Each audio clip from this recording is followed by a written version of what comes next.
afternoon, everybody. Hello. Hello. My name is Julie Callahan, and I would like to welcome you to APA's August meeting, Revenue Retention Initiative for Jeffco. I want to remind everybody, including Zoom people, that this is being recorded. The video will be on our website. If you do not want to be on there, you need to contact Taylor. If you have any Zoom people, if you have any questions, please put them in the chat, okay? Due to unexpected circumstances, our speakers today will be speaking at the beginning of the meeting rather than the end of the meeting. At this time, I'd like to invite Mindy up to introduce our speakers for the day. She is right back there. So Leslie, one of our speakers, is running a few minutes late. Mindy is out bringing her in. So our other speaker is Jerry. If you would like to come up and say hello, or we can wait for, here comes Leslie right now.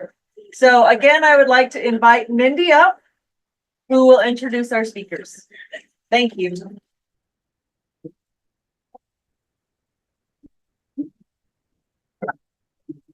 It sounds like it's almost as loud. This is a great group. Can you hear in the back? Let me ask that first. Okay. I'm just going to briefly do a quick introduction of our two esteemed speakers on revenue retention. County Commissioner Leslie Dahlkemper and Jeffco Treasurer Jerry DiTullio. Just a quick bio. Leslie's career has focused on what she loves most, helping people, solving complex problems, and giving back to our community. Her 30 years of experience has included being a senior level executive on both the private and nonprofit sectors with focus on strategic communication, community engagement, and public policy. She also founded a national award-winning communications firm. Her career began as a journalist for Colorado Public Radio, where she contributed stories to NPR and the BBC and won national awards for investigative and documentary reporting. Leslie was reelected to a second term as Jeffco Commissioner in 2022. She's the chair of the commission. She's one of two county commissioners appointed by Governor Polis to serve on the Colorado Fire Commission, and she chairs the Gateways to the Rockies Regional Opioid Council, the Chatfield Watershed Authority, and is treasurer on the board of directors for Colorado Counties, Inc., in addition to other national, state, and local boards. And Leslie is past president of the Jeffco School Board. Originally from Chicago, Leslie moved to Denver in 1989 to work as a reporter after earning her master's degree in journalism from the University of Illinois. Leslie and her family have called Jeffco home for 30 years. I'm going to also introduce Jerry and then turn it over to them.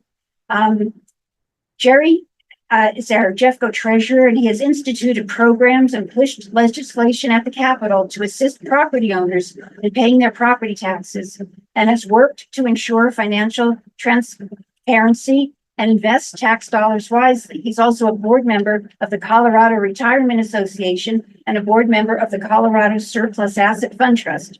Over his careers, Jerry has served as the Wheat Ridge treasurer, has been on Wheat Ridge City Council, and was the mayor.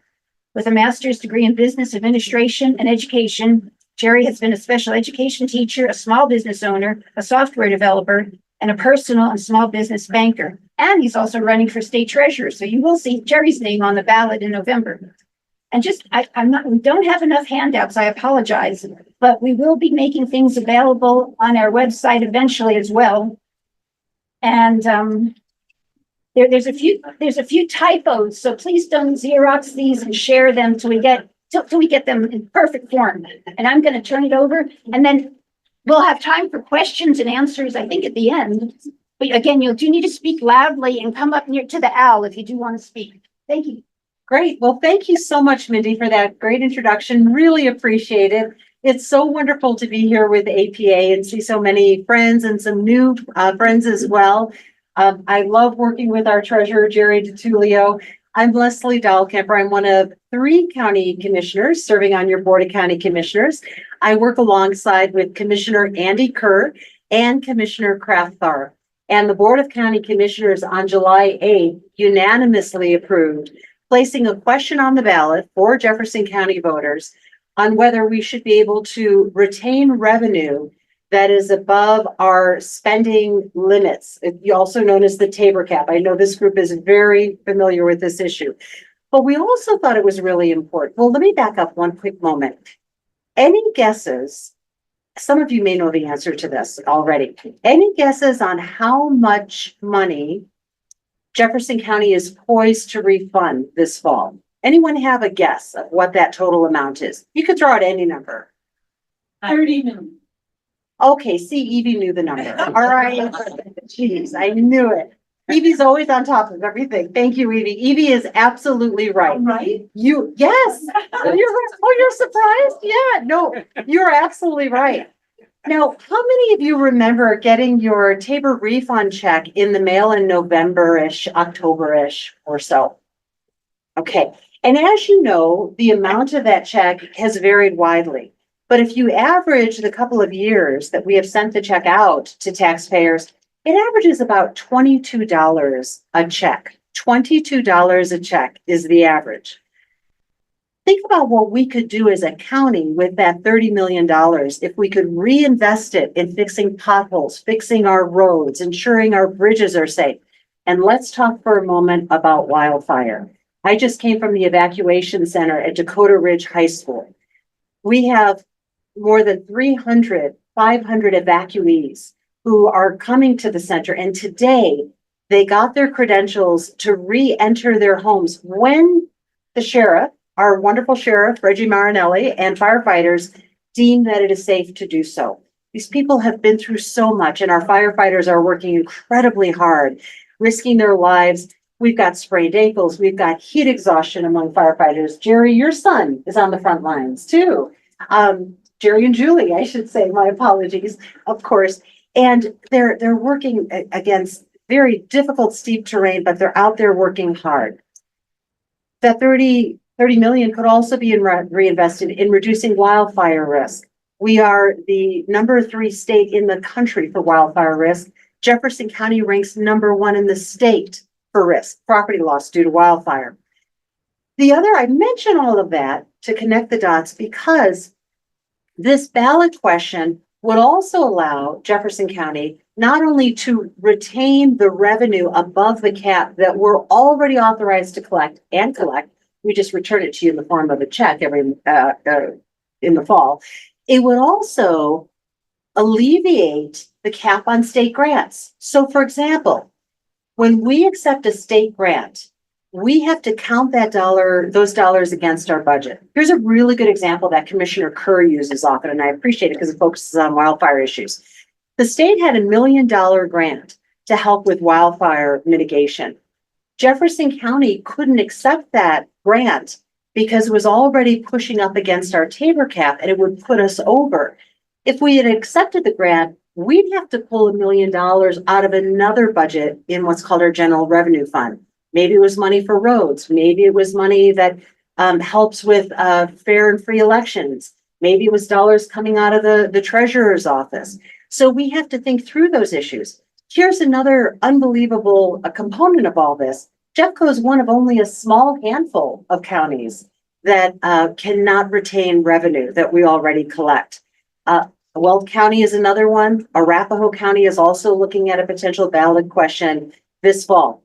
Douglas County, one of the most conservative counties in the state, has already eliminated the Tabor cap. And they did it shortly after Tabor was passed because they knew they had the foresight to know that it was going to be exceedingly detrimental to essential county services. What happens if the ballot question does not pass this November? Jefferson County is looking at $20 million in budget cuts. And I know Jerry can talk more about how that directly affects his office. It has a huge impact on the sheriff's office, the district attorney's office. We can share those stories with you, and it'd be great to hear from them directly about the impact.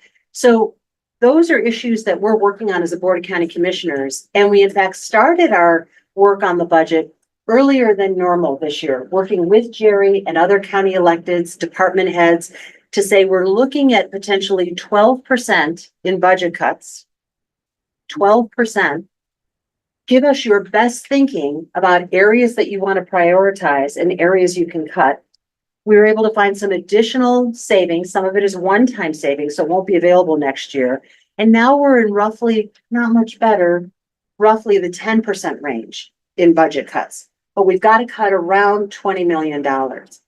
You know, this is not the first time we've cut money from the budget either, I'm sorry to say. When I first came on the board, we cut, I have the exact numbers with me.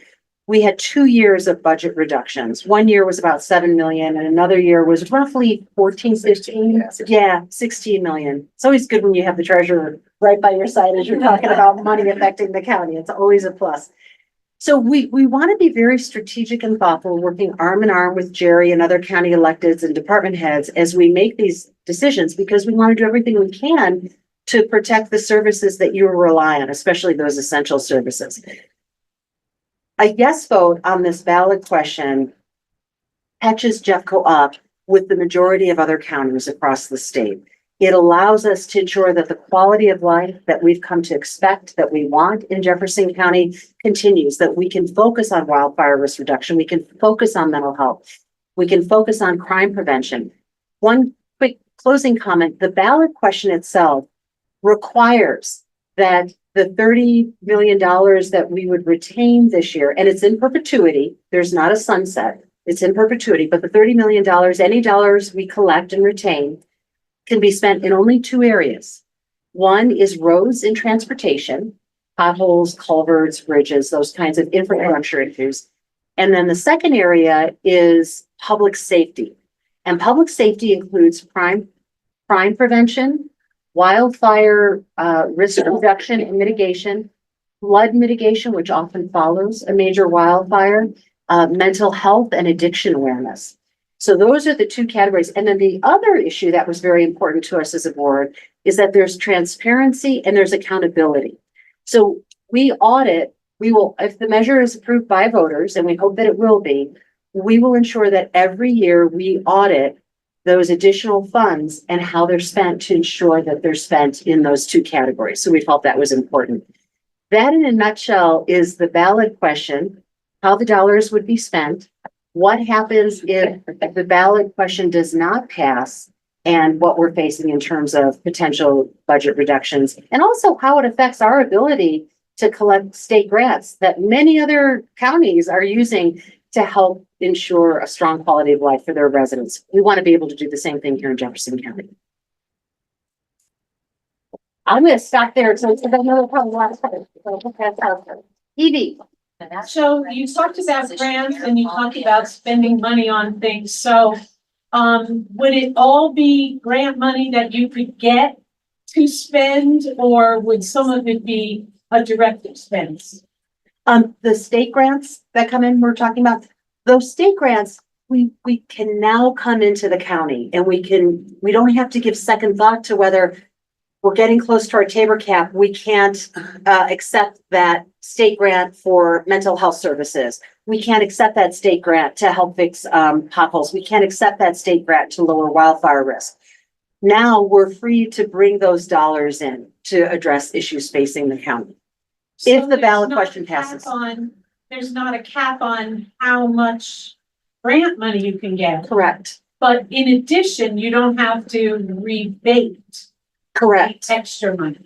That's correct, Edie. You are absolutely right. So if the ballot question is approved by voters, you would not receive the Tabor refund that you get every fall. You would still receive your Tabor refund from the state. That's the big difference. But there is no tax increase with this either. And I want to be really clear about this, because critics of the measure will tell you that it's a cloaked tax increase. We disagree, because we're already collecting all those property tax revenues, but we're refunding them to you. So the key difference is you would not receive your Tabor refund check again, which averages about $22 over those 3 years we've been issuing them. In the past, we used to just lower the mill levy, but that created other issues, which I can talk about if any of you are interested in getting into that level of detail. You noticed that. Bob, can you speak up? And I can repeat the question. Do you want Bob to come to the owl? Is that better for Zoomers? Come on up, Bob. Come on out. Come on up. Don't get too close, so. This is my question. You mentioned two categories that it can be spent on. One of them was public safety. Who gets to define? That's a very broad concept or term. So if there was a red flag law that was passed in the state legislature for gun prevention, gun violence prevention, that's public safety. So is it just grants that you would then be able to get, or is that already in your budget and you could then spend more on that? Great question, Bob. Could you hear Bob's question in the back? Okay, so Bob had an excellent question. He said, who gets to decide if this measure is passed, how those dollars you're collecting are allocated to those two categories? And it's an excellent question. And Bob went on to say, you know, there are certain bills that we may not support, and are you going to fund those? You know, you talked about a couple of examples. So here's how that would work. Here's what I would envision. We purposefully did not say X amount of money will go to public safety or X amount will go to transportation and roads, because we need to be nimble and have the flexibility to make those decisions. And we would just make those decisions with our county electeds and the department heads who are the real experts of the areas that they oversee. So, we're going to be talking to Sheriff Marinelli, who, by the way, if you get a chance to see her or you want to, can you just give her a huge shout out to her and her team for the tremendous work they've done on the Quarry Fire? I don't think she's gotten any sleep. I've seen her almost every day. I haven't seen her yet today, but she's just been doing a tremendous job. So we'd work with the sheriff, and then we'd work with the district attorney, who's also part of the safety piece. We'd work with our coroner, Dr. Annette Cannon, and get their best thinking about priorities. Because another part of this, and Evie will recognize this piece too, is as county commissioners and county electeds, another challenge we have are unfunded mandates that we receive from the state. Look, see that little Cheshire smile she's got on her face right now? And it's not to say that those issues aren't important, they are. But when you're not able to reinvest the revenue, it makes it very difficult to meet those unfunded mandates. And the sheriff has some really great examples of those as well, if you ever want to hear more specifics on what it looks like on the ground. Does that help answer that question, Bob? It does. I'm also wondering, can you bank some of that money so that you've got the money you need for bigger projects in later years? We can. And what we do is we have what we call our rainy day fund. It's sort of like your savings account that you may have where you bank dollars as you need them. And there's a specific threshold. Right now we have about $32 million in that fund. And that fund is for emergency. So let's say something catastrophic happened with the county. It gives us about 2 to 3 months of dollars, correct, Jerry? 2 to 3 months Yes. of Well, about 2 months. about 2 months of reserves. It's technically called the reserves, but it's like a rainy day fund if an emergency happens. So we can, and actually, there's always a tension about how much more you bank versus how much you put into essential services. But we would weigh that. One other quick thing I'll share with you is that when you look at the transportation needs across the county right now, we have a backlog of $500 million in needs for roads. And some of you may know as you drive from Arvada into unincorporated Jeffco, because the quality of the roads change. For example, I notice it. I'm in South Jeffco, and I know when I hit the city of Lakewood. So, yes, we can do that. Is the short answer. Other questions about this initiative? Yes. So from the Zoom, we have a skeptical question. Sure. Would we really still receive our table refund from the state if this passes? Yes, because they're two different items. The county focuses on property taxes at a local level. We should talk about property taxes too in just a second. At a local level, the state focuses on the Tabor refund at the state level. So they're two different sources of dollars, and they're also overseen by two different governing bodies. If that's helpful. What was I going to, property taxes? Okay. Can I get you? Yeah. One of the things we're hearing, and you are all familiar with this, is In fact, I just talked with a constituent up in Evergreen at one of our town halls this morning who said to me, listen, our property taxes have gone through the roof. Our property taxes are soaring. So why doesn't the county have enough money? And Jerry wants to jump in on this too, enough money to cover the backlog in transportation and in other areas. And it all comes back full circle to this, to the Tabor cap, because under the Tabor cap, once we hit our limit and go over it, we have to refund those dollars to you. So just because we're bringing in all this additional revenue from property taxes doesn't mean we get to hold on to it. And that's what we're asking for your permission to change as voters. We would like to be able to reinvest those dollars. Right now, we can't. There's a formula the county uses that allows us to tap some additional dollars. It's different from the state formula. I won't go into that, but unless you want to, we can. Yes, Should- please. Okay, Jerry, do you want to jump up? Come on, jump up. And the owl's here, Jerry, so you Yeah. might, yeah, So I just wanted to answer some of your questions too, is, come on over here. you're talking about Right. the Tabor refund. It's not just, Getting a call. sorry, the Tabor, your Tabor refund, how many folks in here own property? Okay, so that property tax refund check that you get every year, it's in the last 3 years, is based on not just property taxes, but all the revenue that the county collects in that year. So interest we've earned, last year we earned $22 million on interest. We have the property tax. But the thing is, when you get your property tax bill of $1, 24 cents goes to Jefferson County government, and that's the 24 cents that we're talking about retaining. We're asking the voters, can we keep the 24 cents, which is on this graphic right here? You can, there you go.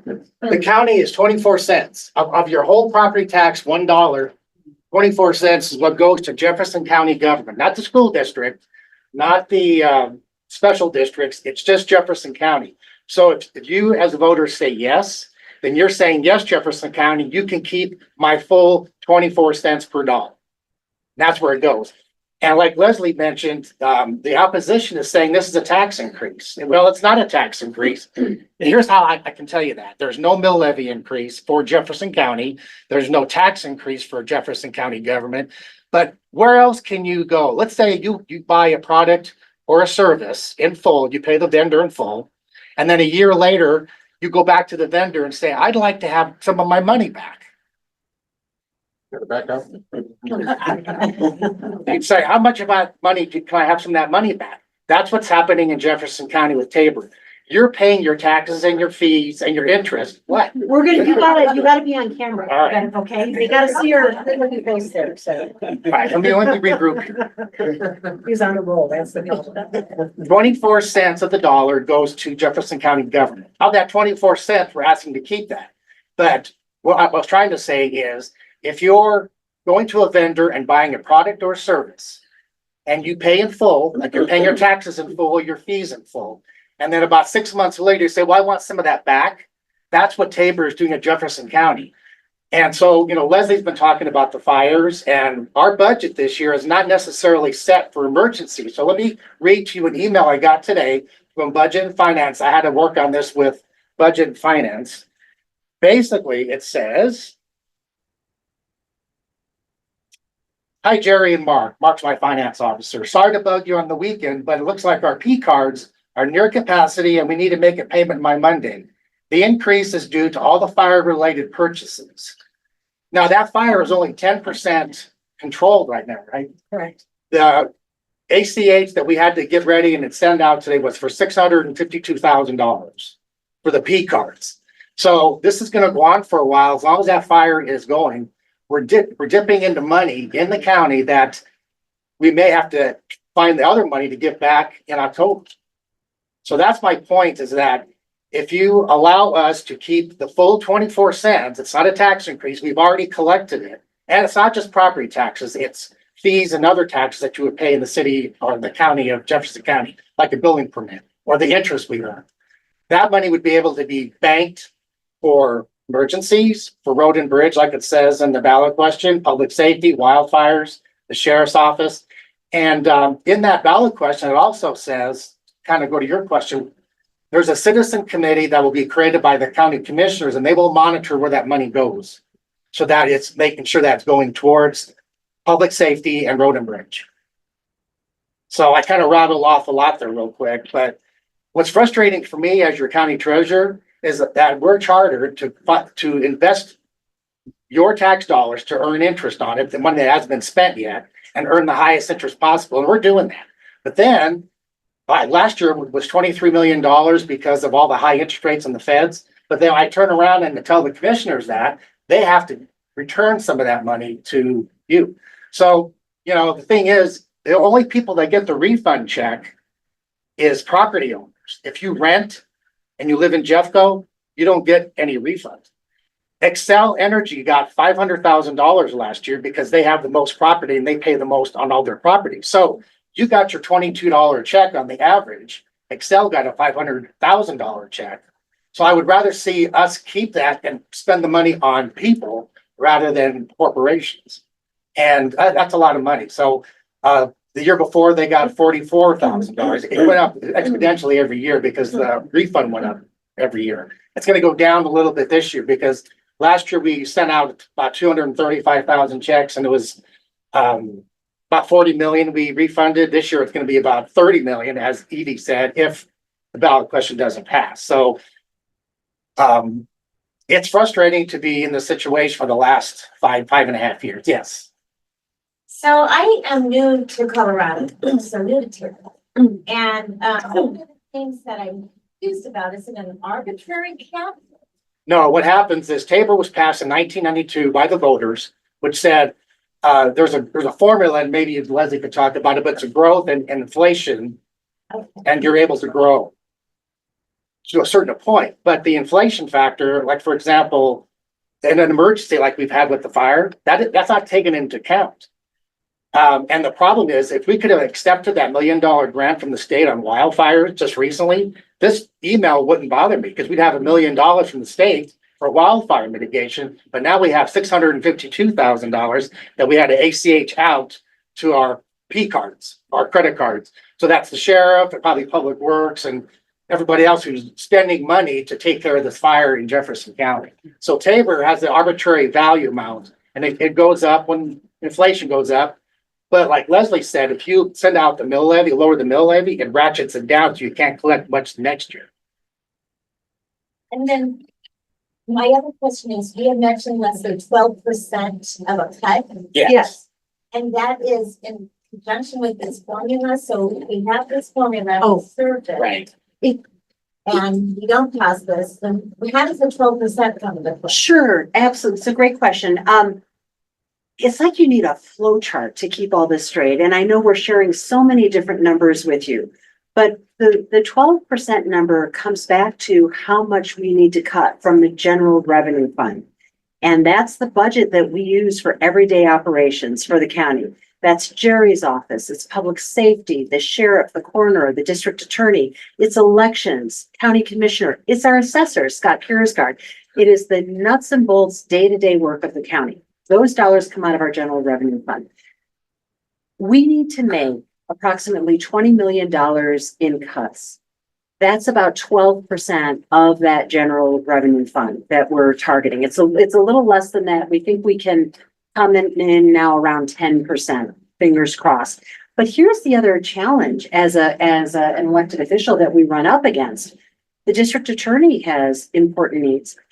I believe it was federal funding, but don't quote me on that. I know that she lost a significant amount of funding for victims advocates.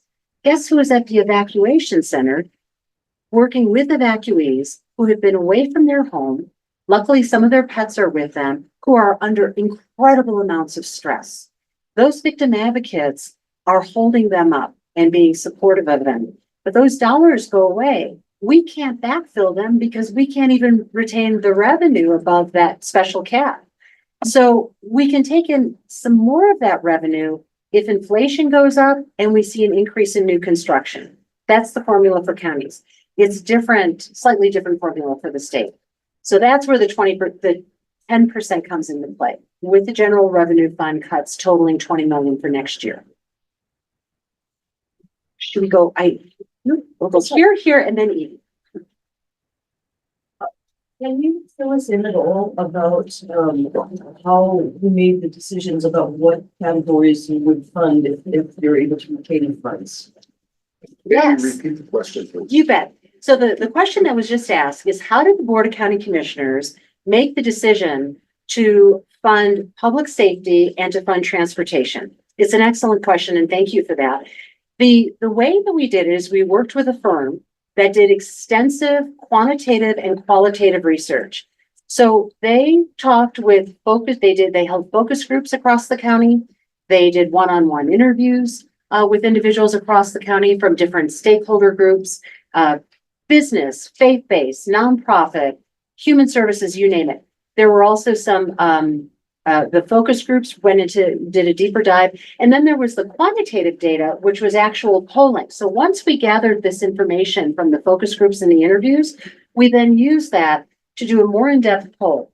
And what we learned is that the community said, we tested two things, a sales tax increase, 51% support. I think I can guess how you all might feel about a sales tax. I get a big thumbs down in the front row.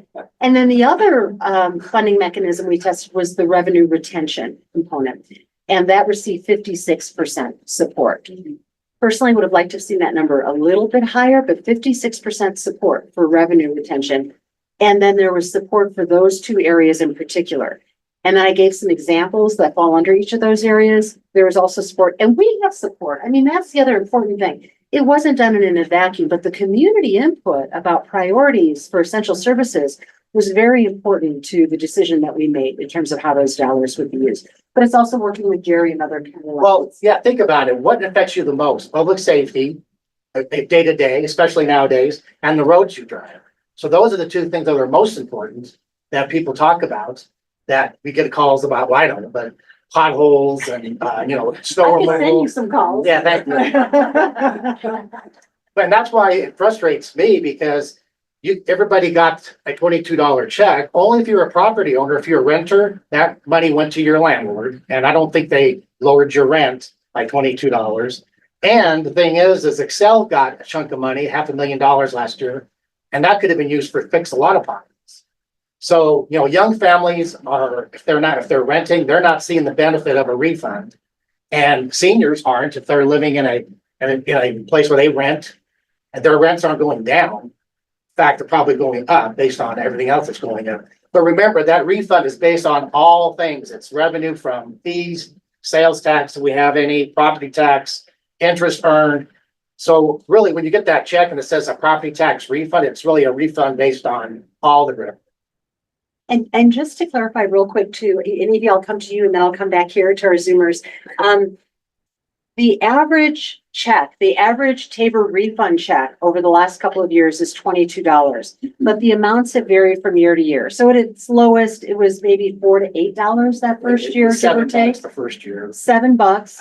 And then last year, the average was about 100, just to give you an idea. And you may say, why is the county doing it that way? Well, I'm sure you don't want the county to hold your social security numbers and your addresses when you move, or if you're renting or owning. So we don't have that information. So there's about 582,000 people living in Jefferson County. We could only send out to what we know, which is property owners, and that's about 235,000 properties. Everybody else, if you're renting or you're somewhere else in the county, we can't figure that out. And, we always get emails, well, can you email us the property tax bill? Can you do this? We don't want to keep personal information in our database, and we're not gonna as long as I'm treasurer.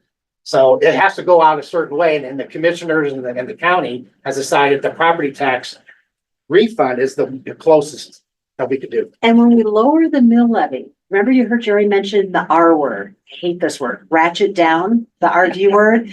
That means the mill levies go down, and you actually have to go back to the vote of the people to bring those mill levies back up, right?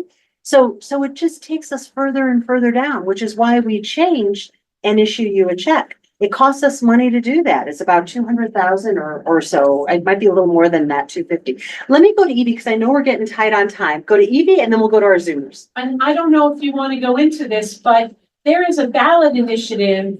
It's number 50 right now. It'll change its number when it's approved for the ballot, but it will be on the ballot to lower and cap property tax rates. And I'm curious how that would affect you. It's devastating. It's devastating, not only for counties, but for fire districts. All those firefighters that are out there fighting this fire right now, they rely on property taxes to provide the services that you expect. They're out there digging lines around homes in Deer Creek Canyon, working with the sheriff to evacuate people to safety. They've got bulldozers. I mean, you know this better than anyone with your son's work out there right now to create fire lines so the fire doesn't move further south into a community that's right there. So it would be devastating for the county, and it's also devastating for public schools. I'm gonna stop because I'll get on my soapbox and then take up a whole half hour. How about our Zoomers? What do they say? Well, and I have a question too. Sure. Um, Oh, good. That's with respect to the $22 average. Yes. So the average would be highly influenced by large amounts, like the $500,000. What would be the median?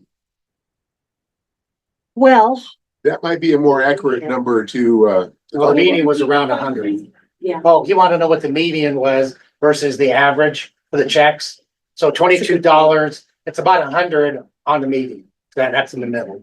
all right. And then the other question is with respect to what exactly fits into the transportation, roads, bridges, infrastructure, what are the various aspects? so could you hear the question in the back? People were looking for more in-depth information about what does that mean when you talk about roads, potholes, culverts, bridges? How does that all get determined? Fair? In terms of what they're looking for? Okay.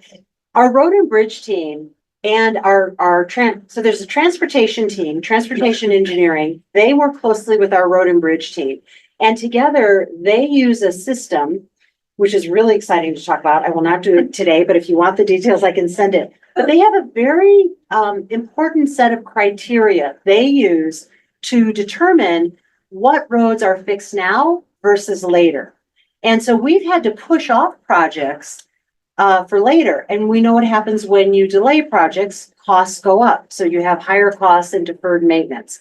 So we have a chart that our road and bridge team has put together. They update county commissioners quarterly on progress against those priority, immediate, take care of it now. That's the world we're operating in right now, Jefferson County, versus these are the other components we need to work on.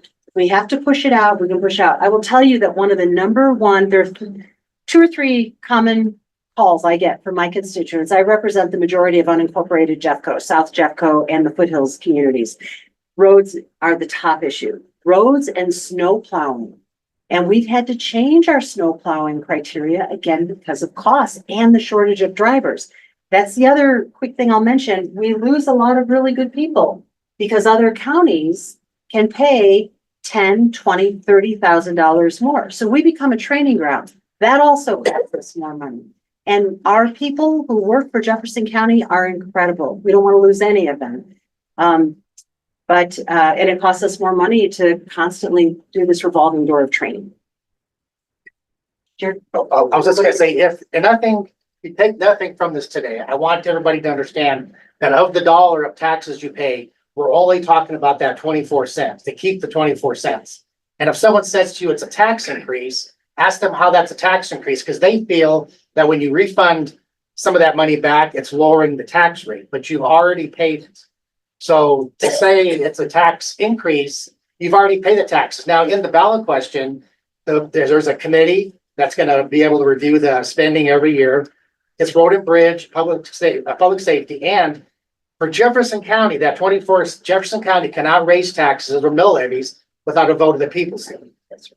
So, and the school district can go out to and ask for, ballot, but the 24 cents of government is gonna be where you'll have to explain to people, that's where the money will be retained for Jefferson County government. Not the schools, not West Metro Fire, not the sewer lines, sewer districts. It's just Jefferson County government that does public works, sheriff, treasurer, clerk, commissioner, all of that bunch at Taj Mahal doing the work for you, human services. Yes. Mindy? So for me, one of the key things, takeaways is conservative Douglas County got the ways and Tabor. They can accept state grants. They can, they don't have this Tabor cap that they have to live with. What can we as APA people, how can we help get this passed? Do you want each of us to talk to 3 of our neighbors? Are there key points? Yeah. How are we gonna get the word out between now and early November? Yes, I think the anything you can do, if there are just even 5 people, each one of you speaks to, a neighbor, a friend. There's a handout, and we'll clean that up for you a little bit further, that offers just basic, simple information. We're also going to be working on campaign efforts. And as you know, campaigns are largely driven by how much we might be able to raise in terms of dollars to help get messaging out to our community about why this matters. Because it's incumbent upon each one of us, those who support this ballot initiative, and we're asking for your support of this ballot initiative, to make the case for why it matters. Why does it matter to me as a Jefferson County resident whether this passes or not? What does it mean for me in my everyday life? And how do we help connect the dots for our community members?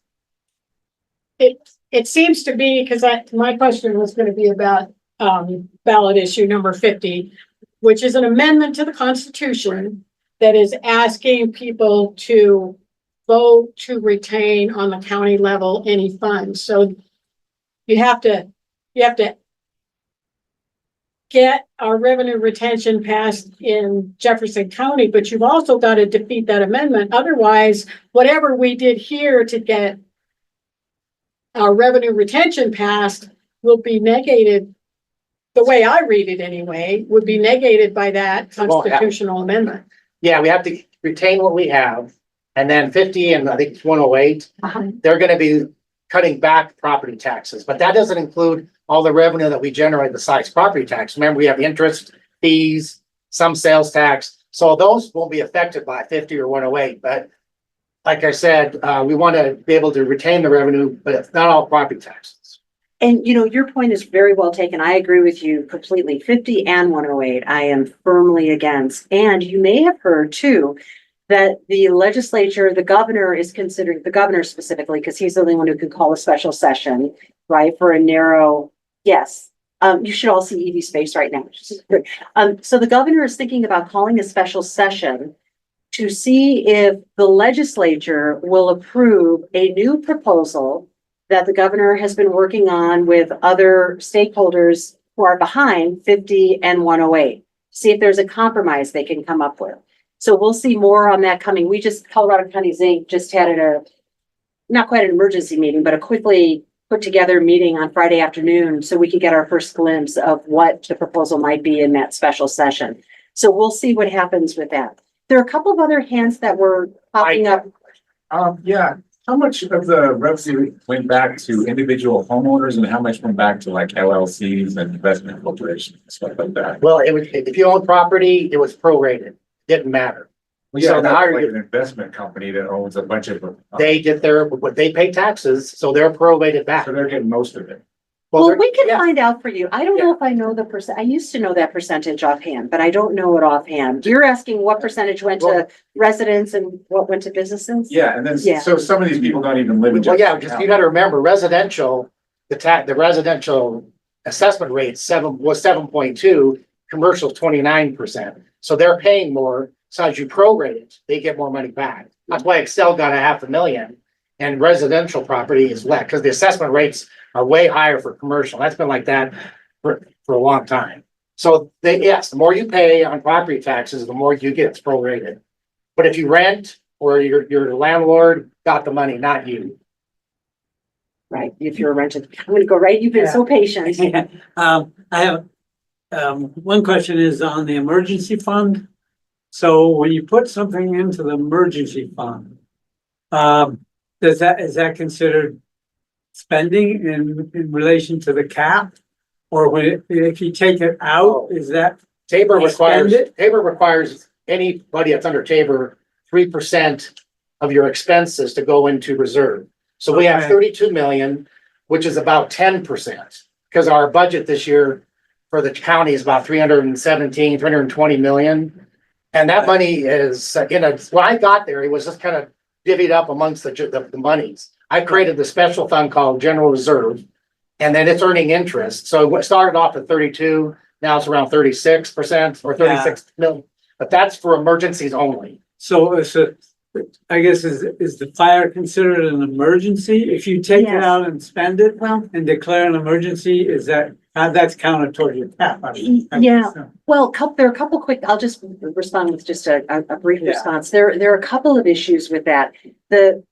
You could certainly look at that fund, but we don't want to dip below 32 million. The county's always had a reserve fund. And if we Right. dip below what we know our best practices and how we want to retain dollars for the reserve fund, Yeah, that can create problems for our bond rating. It's just not good financial practice. So we're real careful with that. When it comes to a fire, it usually starts at the local level, then it's referred to the state, then it's referred to and the federal government will come in too. So I want to let you know our congressional delegation and Congresswoman Brittany Pedersen was an incredible leader in helping to secure additional federal funding that will also help us with the fire. The good news, federal funds don't count against our Tabor cap.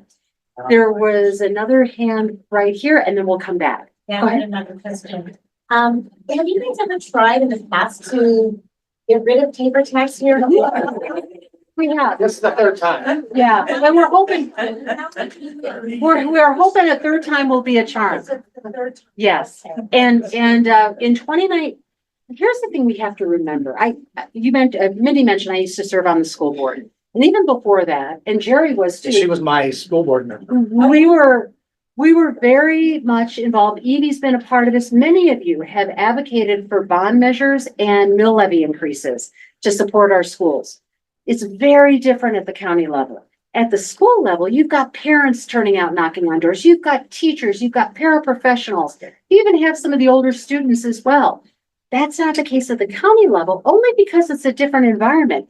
And when you think this is the third time we're going back, it may sound like, oh my goodness, this is your third time. But for us, it's only our third time. That's how it feels to me. Because we have to do so much work to educate people about what this means, how it affects them, and make the case for why it matters. But remember, Tabor says, well, any campaign, once they approve that ballot question, the county government can't spend any money or staff time on this ballot question. It has to be citizen driven, private funding for the campaign. We can do this because this is not the county building or whatever. But, right, but if I stood in my office and brought people in and said, vote yes or vote no, that's a bad thing. Or if the commissioner said, well, we're gonna give you $1,000 towards the campaign from the general fund, that's a bad thing. So everything has to be citizen driven, private money. And that's why Leslie said, talk to 5 of your friends. It's the 24 cents of the dollar to keep instead of spending 20 or getting back a couple of cents on the 24 cents, we're gonna be able to keep the 24 cents. And we have in the handout these very talking points. And if you ever get a question that's more complex, just send it our way. We're happy to field it. And if we don't know the answer, we'll find it for you. Taylor, did you have another question? Yeah, Carly has her hand up. She needs to Okay. unmute. Oh, sorry, folks. Yeah, I There just you go. touch base on kind of the facts of it. I am very much a healthy skeptic, and I think the question of, thank you for that earlier question clarifying, is it $22 or is it $100? Because that does make a really big difference, especially to families right now. $22 doesn't buy me lunch, but $100 was more than enough to buy my daughter's school supplies this year. And then the other thing I wanted to lovingly lift up is that Tabor exists because there is a real genuine lack of trust between the voters and the legislatures and the policymakers. And I wanted to see what it is that we could do to build some of that trust, because I think that's what's going to make this pass. And one example I wanted to lift up is, as a Jeffco PTA mom, I supported tax increases for our schools, but then we went ahead and closed most schools in the state. And so again, what we're doing policy-wise is very much feeding the sentiment that you can't trust these folks. And so I wanted to lift that up and just kind of say, what can we do as a community to build that trust? Because in my humble opinion, that's what we're going to need to speak to our neighbors who are on the other side of the aisle, in order to vote for this and get it across the line, if that makes sense. It does, Carly, and I really appreciate you bringing up both of those points because they're so important. And trust is core to this, because if you don't trust that those dollars will be spent in the right way, in the way that we have promised you they would be spent, we have no credibility. We have no integrity. And so that's why we thought it was important to be clear about where the dollars go, to make sure that there's an audit committee to make sure that that happens. And then also in terms of the larger budget, we're very proud of the fact that our budget team has received national recognition for the work that it's done to be transparent, accountable for the way we spend taxpayer dollars. So we ensure they're always going back into essential services. Carly, the other thing I would ask of you and APA is if there's advice that you have for us, questions that you get, certain issues that raise concern or alarm, please come to us. Please ask us, because I think you'll hear more of that as this campaign unfolds. But know that we take our jobs very seriously to be good fiscal stewards. I also just want to come back to your very well-spoken point about $100. And that is a lot of money for families who are struggling or for individuals in need. For them, it's extra money that they can use for school supplies, prescriptions, groceries, and more. However, I also want to share with you that the $30 million that's broken up into all those smaller Tabor checks are dollars that go back into protecting you through our sheriff's office, through our district attorney's office, our coroner. It also comes back to those free and fair elections we talked about a moment ago, issues like wildfire risk. And even if we don't live in Conifer or Evergreen or in South Jeffco and Deer Creek, those wildfires greatly affect our watershed. Strontius Springs in the Waterton Canyon area is the #1 water source for the entire metro area. If we have flooding, if they can't contain that fire, more sediment goes into that water source, affecting the quality of water. Chatfield Reservoir, I'm on the Chatfield Watershed Authority Board. That's another water source as well. So it has to do with air quality, water quality, and more. And both are important, both matter. So what we're asking is for the greater investment in our community that affects your quality of life in some of the ways that we've talked about. Yeah, Carly, I understand what you're saying too. You have to remember in the ballot question, if somebody says you can't trust Jefferson County government, in the ballot question, it says a citizen committee will be formed to monitor how the money's being spent in the 2 areas that was talked about. If you want to be on the committee if it passes or somebody else, great. And then the commissioner will be appointed, I'm assuming that'll be your deal. But the thing is, there's 2 ways to look at this. Do you want a good, efficient government? And nothing is perfect. Government isn't perfect, and the ballot question probably isn't perfect for somebody. Or do you want to hinder and dismantle your government? And that's what's happening right now with some of the opposition. In my opinion, when I talk to them, they don't want anything. They're the libertarian mentality. Government's bad, you get rid of it. They don't want roads being fixed. When I tell them that I earned so much money for interest to the taxpayers, don't matter. That's just money that they don't want to hear about because government shouldn't exist. So I don't know what they expect, who's going to fix the roads and have the sheriff and take care of all these typical things. But the thing is if you want to have good, efficient government, this is a step forward on the ballot question. If you want to dismantle government and make it harder and harder to get work done, don't vote for it. But I don't think the people in here are feeling that way. And I think the trust factor is in that ballot question where it says there'll be a committee of citizens to monitor how the money is spent in perpetuity. There's no deadline. And also I'll layer on that too, because we also have our own auditing firm that the county taps every single year that conducts an independent audit of our budget. And we have about a 2-hour session with them to pour over their results. And sometimes there are areas they point to. You've got to tweak this. You have to fix this. It doesn't happen often, I want to assure you. But as soon as we learn what those challenges are, and we always understand why did that happen? What's the rationale? And it's rare, we fix it right away. So Carly, please know that we take this very seriously. I just want you to know that. So thank you. I really appreciate this. I really want us to get this across the line. And I want us to know that sometimes these particular arguments speak better to particular audiences, that kind of thing. I agree. That's a good point. Thank you. had a hand, I see a hand go up here? Here. Okay, we have 5 minutes left. Time, yeah, okay. We'll do a lightning round. Lightning Get over round. here, okay. My issue is healthcare. Yes. Universal single payer would, I think, save government money. It would save the educational, the schools. It would save on mental health. And I'm asking you to consider a resolution for universal single payer healthcare in Colorado. And when one of my colleagues approached you guys, the commissioners, you guys said, no, we're not going to hear that. And maybe they didn't get it right, or maybe, so I'm asking you, how does this apply to healthcare? I'm in mental health. I am a provider for mental health, and I'm Yes. wondering if you can speak to, how we can save money around mental health, getting Sure. profit out of healthcare, and maybe Yes. considering resolutions. So I'll just mention super quick. We have specific criteria we use for resolutions, and I know that can be frustrating because we get so many requests for them. But I really appreciate you bringing this one to our attention. And if you want to resend it to me, we can take a look at it. We really try to keep it focused on resolutions, focusing on specific county related issues. But you're right, public health is an important part of our work. And dollars would be used for public health as it's related to mental health and addiction, which are two examples that are used as part of the public safety piece. We also have the opioid fund, the opioid council, which I chair. So we're using all the settlement dollars from the opioid lawsuits, and Jefferson County is working with Gilpin and Clear Creek County to make priority decisions about how to allocate those dollars based on what we understand about the opioid epidemic. Really quick, short answer to that.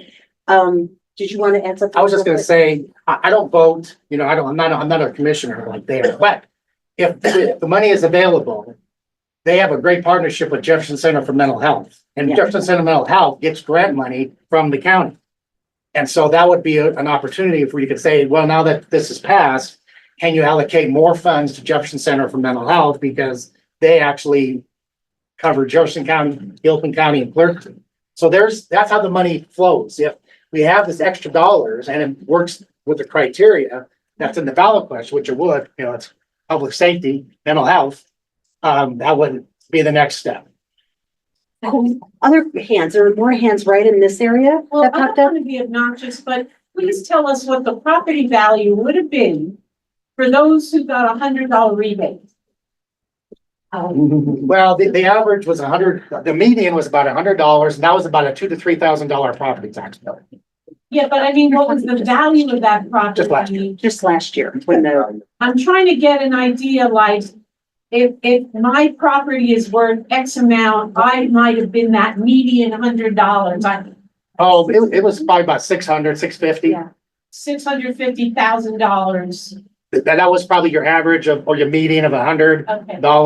But like I said, Excel got to 500,000 because they had $1 million in property. But it's important for people to realize that some of the people that, the difference between $22 and $100 would be most important for, possibly do not live in a property that has a value of $650,000.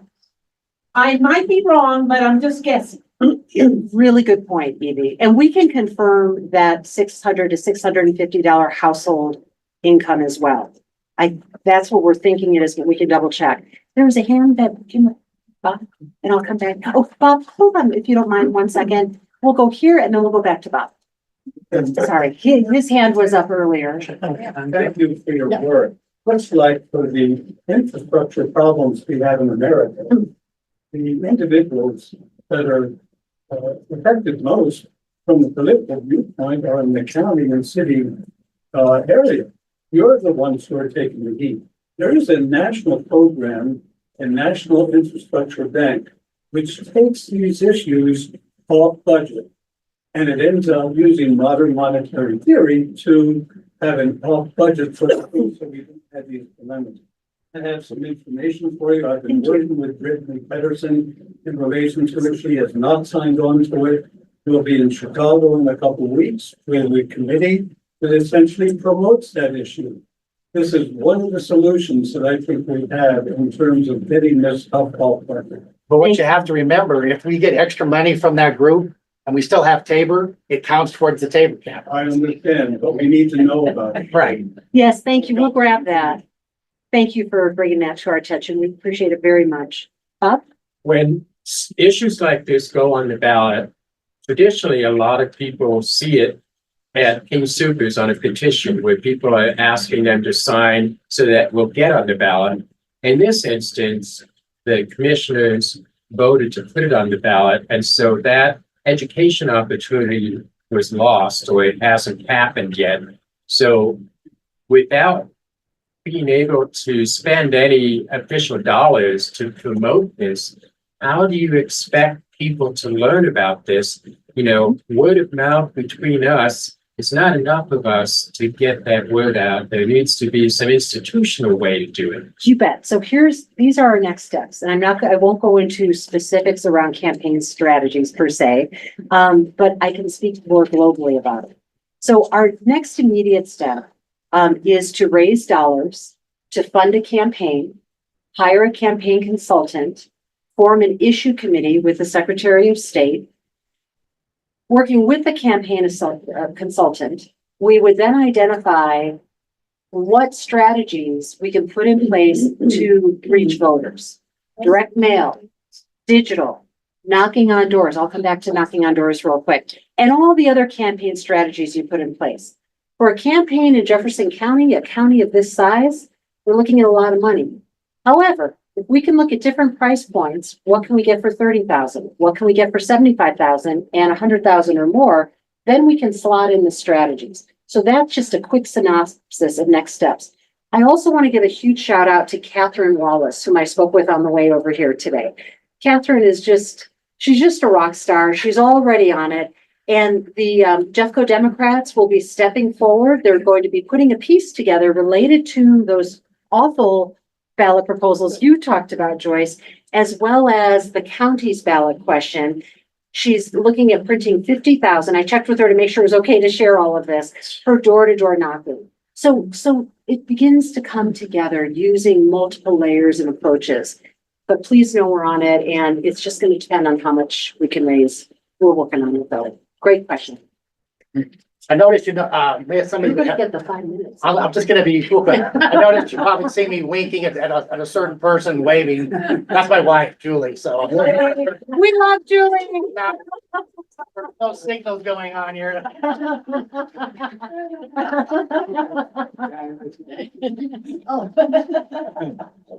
I would like to thank you for coming and sharing this information to our APA. Thank you. Give the firefighters and the sheriff our best. Thank you. You bet we Yes. will. Yeah. You bet we will. Yeah, if you have any questions, you can email me at jareddutulio.com. That's my website. And you can get my email there, or you can call me. It's my cell phone. You'll get me directly. jareddutulio.com. And then for me, cell phone number, and it comes right here, is 303-303-638-3433. And Mindy knows how to find me online as well. So thank you all very much. Thank you. Really appreciate your conversation. Take it easy. Hey, y'all. Well, that was great, wasn't it? Oh, boy. Right? So, I would like to now ask what gives people hope, and that's a great segue from what we just had. I will start. I'm very excited about, President Biden deciding it was time to pass the torch to a younger generation, and I'm very excited about the election. Anybody else? What gives you hope? Yes, ma'am. I was gonna echo your words. Thank you. Good.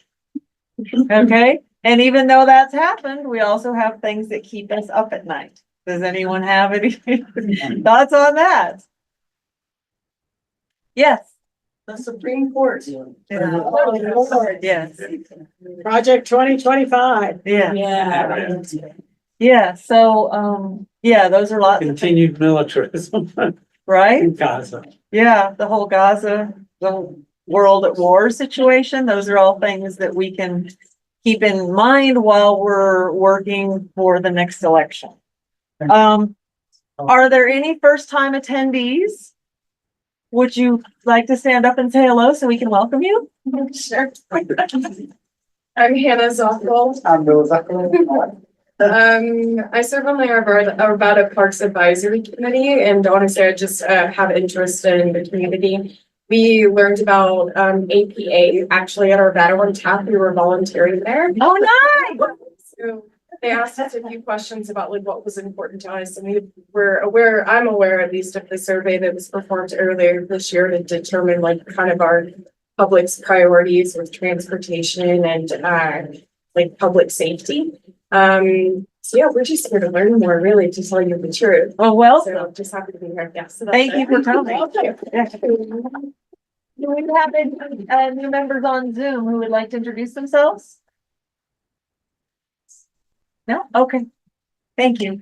At this time, I would like to pass around a donation. We have bills such as church, Zoom, lots of other things. So I would ask you to give so we can website so we can continue. Do we have any current elected officials or people running for office?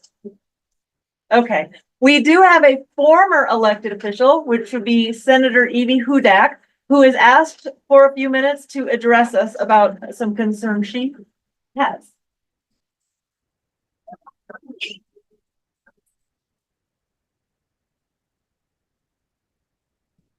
Hi, everyone. So I'm here representing a group that I'm on the board of. It's the Advocates for Public Education Policy.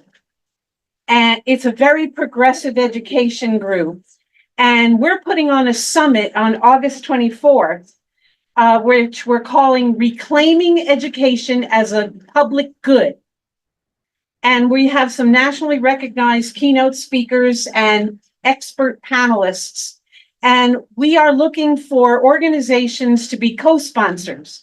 And all it means to be a co-sponsor is that it would be advertised among your membership and you would hopefully attend, some of you. So when we had a summit like this 5 years ago, APA was a sponsor. And so I'm here today to ask if you might be willing to be a sponsor for this one. And I don't know how that works out, but that's my ask. Well, I think leadership team will probably have to talk about it and we will get back with you and let you know. Okay, Okay, thank you. thank you, Evie. Yeah. We would now like to introduce action team leaders to give a brief action report. Taylor for communications team. Okay, so the APA and the Colorado Foundation for Universal Healthcare had a booth at the Arvada on Tap Festival, and it was a big success. And as we could demonstrate, even if it was very hot. The other item is that APA has updated its website.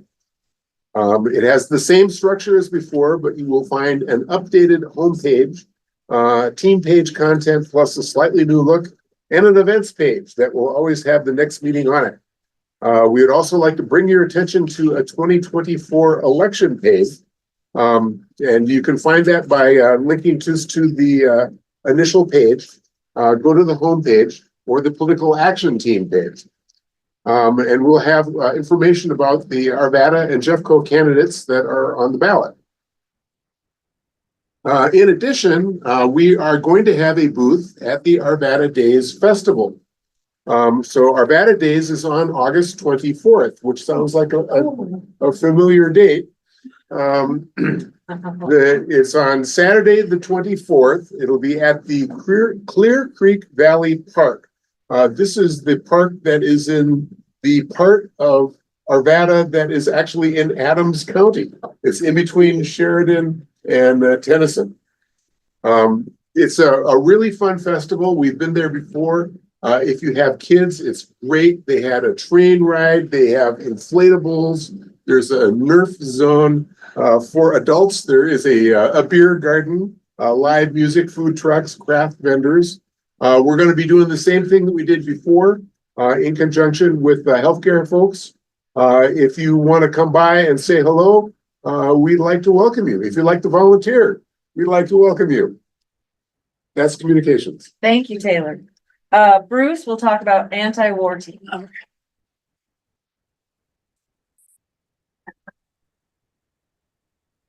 Hi, yeah, we've been pushing, real hard on Brittany Pedersen to speak out against what's happening in Gaza. She is pretty much stuck in the mud, as you might say. She is highly unlikely to speak out against, what's happening in Gaza. And, but we did make our case, our staff is aware of how we feel. And so we put a lot of pressure on them. Other news on the anti-war front is that, yeah, there's a lot of wars, Sudan, Congo, other places, and the Gaza. Israel assassinated the chief negotiator for Hamas, which is going to make the ceasefire that we all want to happen to save lives, more complicated. But on the positive side, there are lots and lots of groups, national groups, local groups, Rocky Mountain Peace and Justice, a new group, CD Watermelon and Lakewood that's pushing for ceasefire. So we're going to keep pushing. And anyone wants to help us out, we would very much appreciate it. Just let me know. Thanks. Thank you, Bruce. Next we have healthcare team with for Kathy Blake.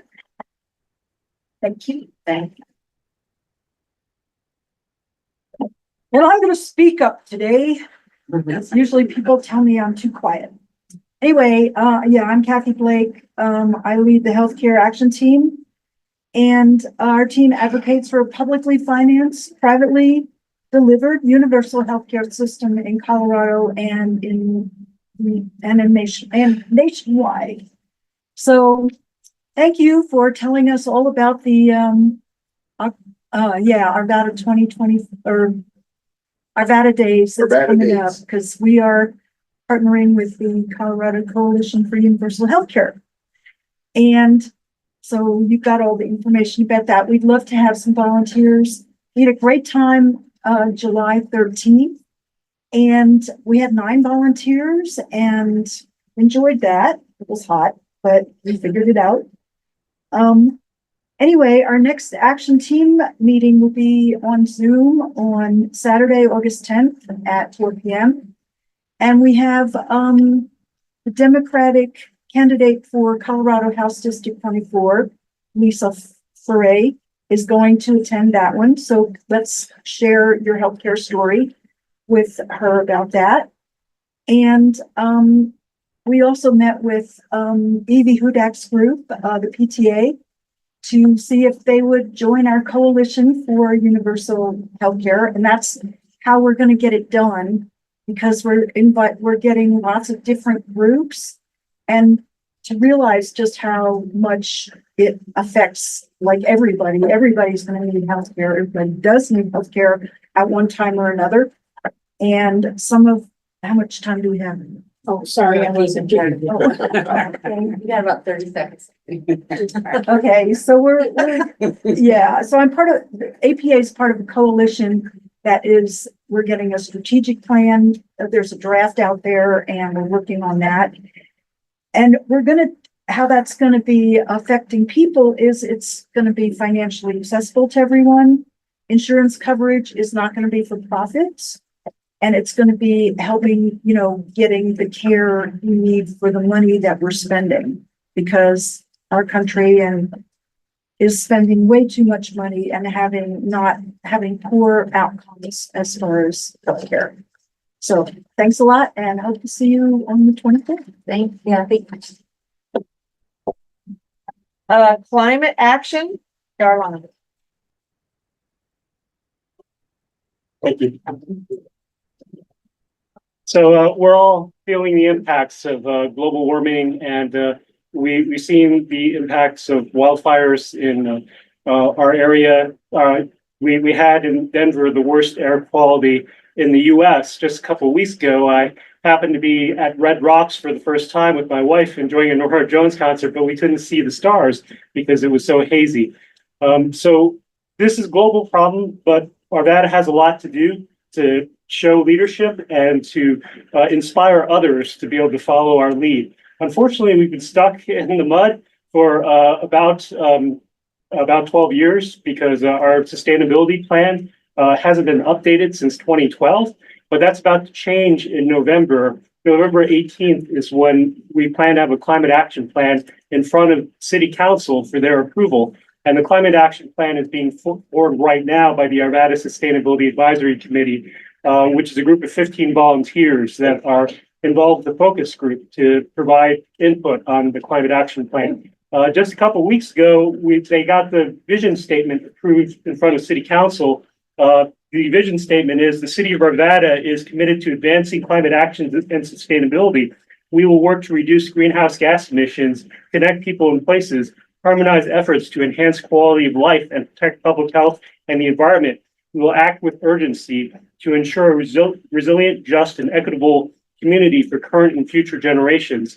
The important part that got added in at the last minute was the public health piece. So you can see that the climate action plan is going to overlap with a lot of different progressive issues. And this is all thanks to our work, our efforts to help get a progressive city council elected. So we got to keep the work going as the climate action plan comes together. And we got to make sure to get people involved in city council meetings to promote the climate action plan in the coming months. So I'll keep you updated on that. Thanks.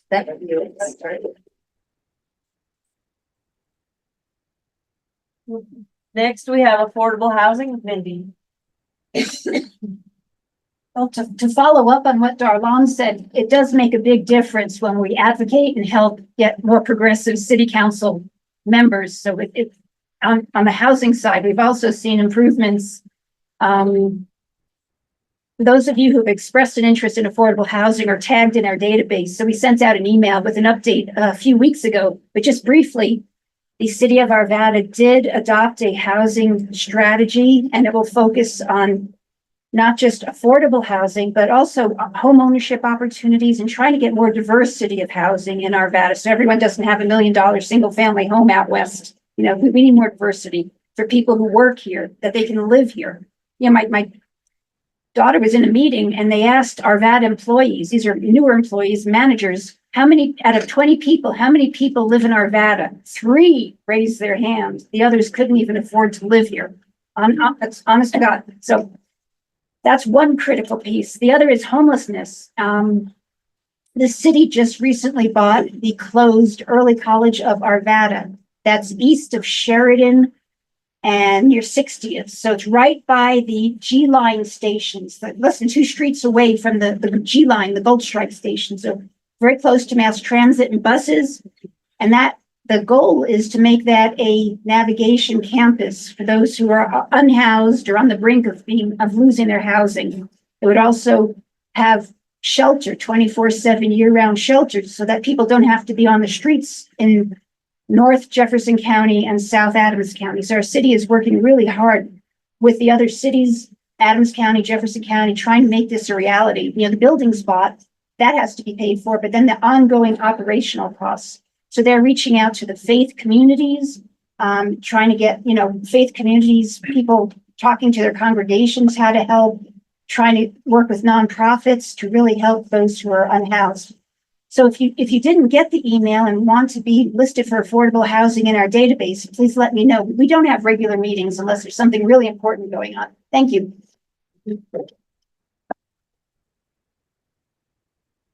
Political action, Joyce. I'm a timer, so I get more time. Thank you for the little segue on political action, because I think APA has been pretty instrumental in changing our city council. So keep up the good work. Political action has been pretty busy lately, and it's going to get even busier. We've been doing postcards to swing states every other Sunday. And tomorrow, once that's over, we will probably have sent out over 3,000 cards to various states, urging people to check their registration, get registered, and vote. And they've mostly gone to the states that I can remember are Nevada, Arizona, Tennessee, Pennsylvania, and Michigan. We are having a forum as our regular meeting next month, and that will include candidates who will show up. I've only gotten 3 who say they're coming. House District 24, there's a race in that, House District 27, which is a very small part of Arvada now. It used to be much bigger. Senate District 19, and then the county commissioners. So those are the races that will directly affect APA members. So hopefully more than 3 will show up, but they will have a chance to speak and then answer questions. October is going to be on the ballot issues. We still don't know what all of the ballot issues will be on the ballot. There are 3 that have met the threshold and will be on the ballot. There are, let's see, 5 more, the signatures have been submitted, and then there's 8 more that signatures are due, August 5th. And that doesn't count the the 7 that the legislature is putting on the ballot. Oh, okay, I don't know. 7. 7. So it's gonna be a fat ballot. And we might have to have a little longer meeting in October. And that does not include the referred measure from Jefferson County either. But, so that's what we've got going on, plus whatever all you wanna do for Kamala, hopefully, and some other things. You sent out a survey, Oh, yes. do you have survey results or? I don't have When the is that- survey results yet. It closes on Monday. Oh, okay. But there is a survey out there for members, voting members of APA. I hope you'll look at it and fill it out. We had something like 60% open it, but only 20 people have answered it. So come on, folks. Yeah, if you didn't get a survey, you can get on the website and fill out, ask to be a member. Yeah. And you'll get future survey. Yeah, you should have gotten it last week, and if you didn't, it probably means you're not considered a voting member, and the only thing you have to do is, like it says, go on the website, promise that you're a progressive and believe in progressive causes and you want to be a member, and then you can vote. And if you do that right away, when I send out the reminder, you'll get it. Can you resend the invitation? Yeah, I was gonna ask you, what do I search for when I'm looking for the email? Because I so many, It is from MailChimp, and it should be from our Arvadans for Progressive Action. Okay, thank you. Thank you very much. Sorry, I took more than 2 minutes. And the last team is Social Connections, and that's me, Julie Callahan.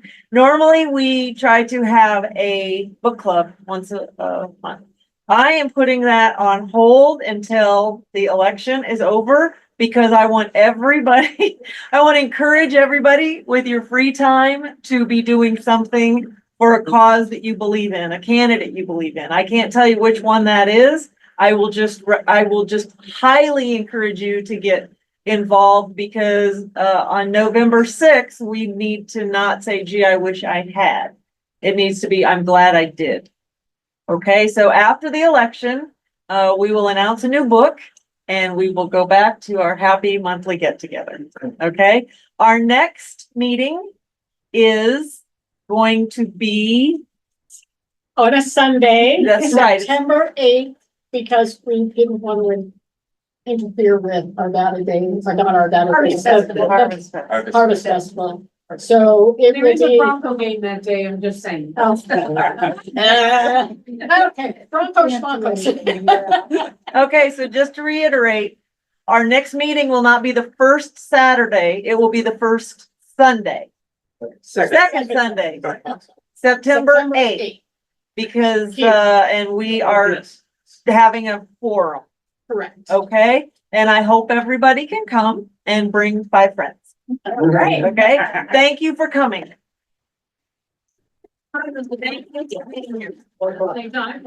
Yes. Yes. 4 o'clock.